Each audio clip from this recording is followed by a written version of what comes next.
top investors, it's the Russians, dude. And apparently 6 out of 7 most influential countries in the world are facing a potential financial disaster. And one of these countries, what we're going to be talking about today, is obviously the relationship of its national debt to the total GDP. So whenever you see this particular country's ratio, it will even dwarf the US financial similar problem. So let's talk about these 6 companies right now and what potentially I would say can happen in the future. The countries we're going to be talking about today are the members of G7: Japan, Italy, US, France, Canada, UK and Germany. And specifically, like mentioned before, we're going to be talking about the ratio or the percentage of this country's national debt to its total GDP.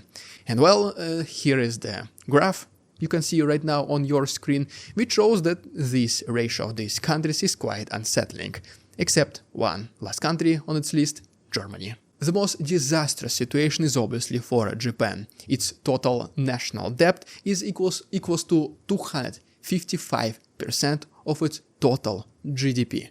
This, in comparison to the US ratio, similar one, is only mere 123%, which kinda makes you forget that, well, apparently, maybe America is not in such a big trouble after all. One of the most obvious explanations why would this happen, it pretty much comes from the previous century.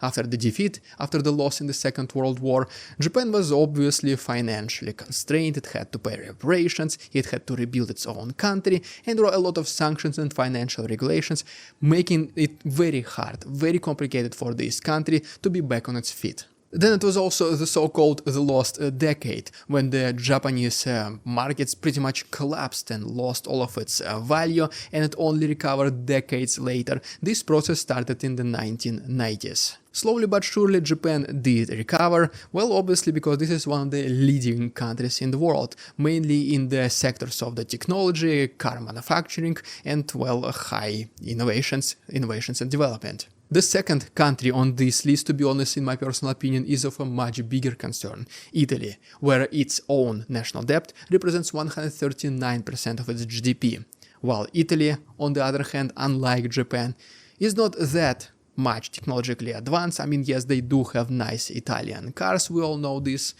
but, well, Italy, unlike Japan, it heavily relies on tourism.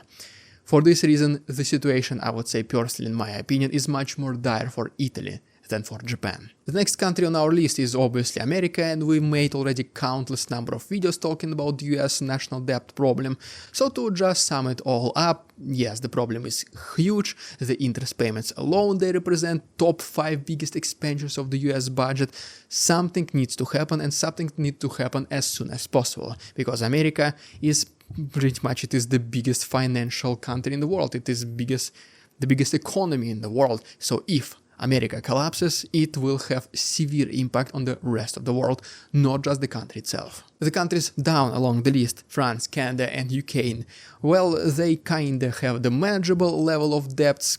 I'm saying manageable quote unquote, because when your debt literally represents your entire GDP, it is a problem, but, well, as you can see in comparison, it is not as big as the countries above it. And lastly, Germany, which is a very strong, I would say the strongest economy on the European continent, and well deserved so.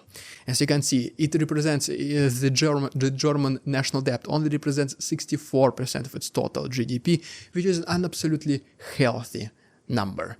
The German economists are doing everything right, in my personal opinion. They have the best, I would say, also car manufacturing brands, well known and used around the world, the most reliable cars.